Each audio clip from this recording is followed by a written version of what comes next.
the weekend edition of Kakaki, the African Voice. Time to start talking.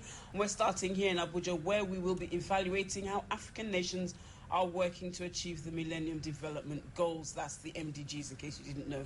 Now, some countries are said to be working at a slow pace and may not likely meet the targets, while others are striving hard to achieve the goals. What is the evaluation of efforts of African countries in meeting the MDGs, and what can be done by countries lagging behind? We're joined by someone who has a long curriculum vitae, but we'll edit it, because otherwise we'll be here till the end of the program and not get on with the questions that we need to ask. So we're talking about Joanna Kerr. She's currently the Chief Executive of ActionAid Worldwide. Now, ActionAid is actually an organization we are very familiar with here in AIT. Glad to have you on the program. Let me tell you a little bit about Joanna. She joined ActionAid from Oxfam, Canada. Now, prior to that, she was Executive Director of Association of Women's Rights in Development, which she transformed into an international feminist membership organization, mobilizing 7,000 people and 200 organizations to influence women rights activists. Wow, maybe we should get her back here to talk about some of the issues that UNIFEM brought up with INEC Chair, but we're looking at the MDGs today. And she was also a senior researcher at the North-South Institute, Ottawa, where she managed the gender program for 7 years. Well, let's talk. I don't know, with all these things, she should be about 100 years old with all these things she's done. Really, but as you can see, she's not. She's not. Okay, so you can... All right, Johnny, you're welcome. I mean, let me just welcome you to Nigeria. You were just telling me just before we went on that you came in about less than 24 hours ago. I mean, what's been your experience in the last 24 hours? Well, when one lands in Nigeria, immediately one gets the sense of a thriving, energized nation, highly politicized, certainly big news in the ports, given the arms that have just been discovered. But, you know, I live now in South Africa, and I was just telling you earlier that I arrived there in the middle of the World Cup. Perfect timing. And it's an exciting time to be living in this continent and be working with so many amazing activists and social movements that are trying to make positive change. Oh yeah, right. Well, talking about positive change, you can start off with your evaluation of Africa's efforts to meet the Millennium Development Goals. Yeah. Well, I was in New York just last month, and, you know, we're 2/3 through the way now. 2015 is only 5 years away. Yeah. And it was, I have to admit, I went in with quite a bit of hope, thinking that we could be celebrating much more than we are. But if you look at the target of halving hunger and poverty by 2015, we're not there. And not only are we not there, in fact, chronic hunger in Africa has actually increased since we started this whole project. And that, we have to condemn ourselves, we have to condemn our leaders, and we have to condemn a little bit of the development model. But let me not completely paint this overly negative picture. I mean, there have been some governments that have done some very good work. ActionAid has actually highlighted Malawi, that have been able to bring the number of individuals who've been dependent on food handouts down from millions to a mere 150,000. So there's been some very interesting initiatives over the years to provide the kind of subsidies around agricultural subsidies, food inputs, etc., cash transfers that have been quite significant in social protection. So we have to give kudos where they're due. But what is worrisome in terms of the whole global understanding of the MDGs, you know, many governments were going in trumpeting in New York. Hey, we're getting there. But actually, if you take China and India out of the equation, that's where you expose the fact that there's actually more chronic hunger in Africa than when we started.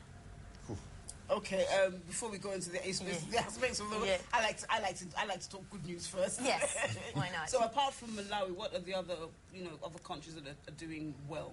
Well, I mean, it's hard for me to name one by one, but you've got many initiatives. I mean, there's There's 8 goals. Yeah, okay. And so if you go one by one, Yeah. you can actually name all sorts of incredible initiatives. I mean, Okay. maternal mortality, there's been a huge amount of investment in maternal mortality.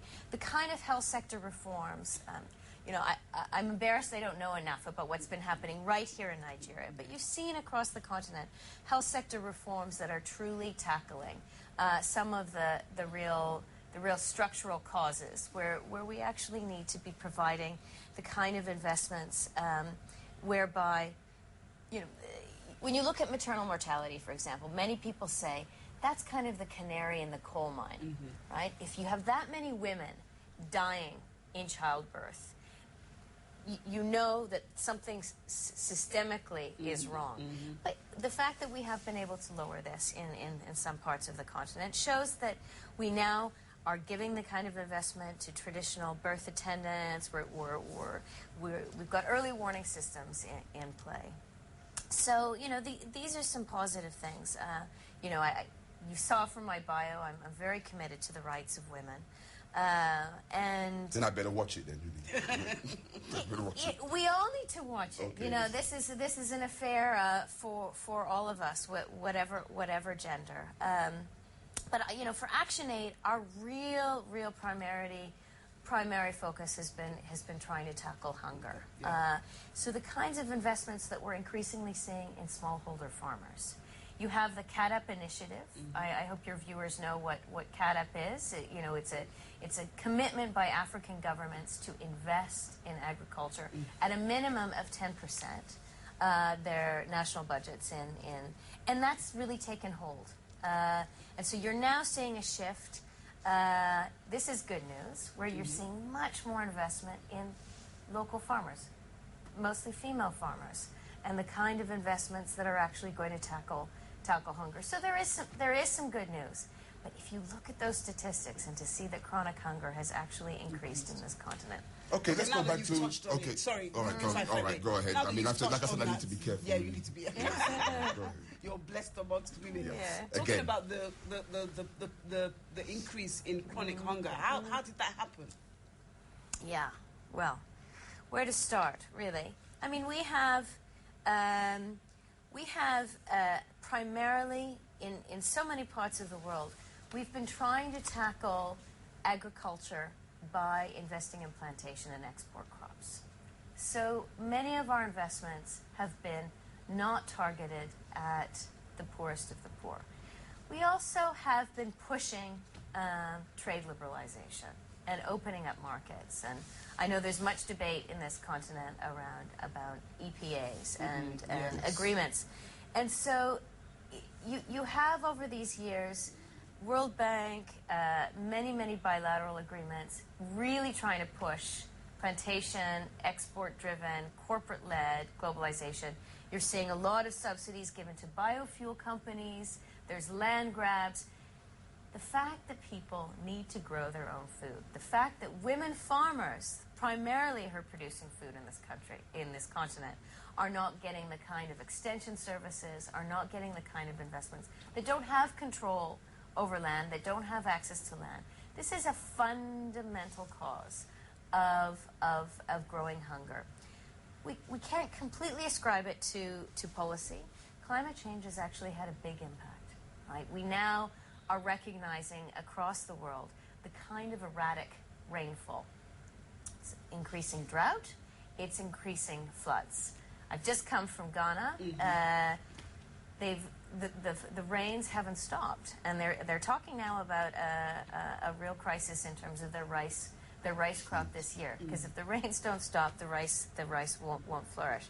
So you have climate change, you have policies and approaches that are not addressing ways to adapt to very different types of climate change. So these are two structural causes in terms of our investments, our policies, but also a very rapidly changing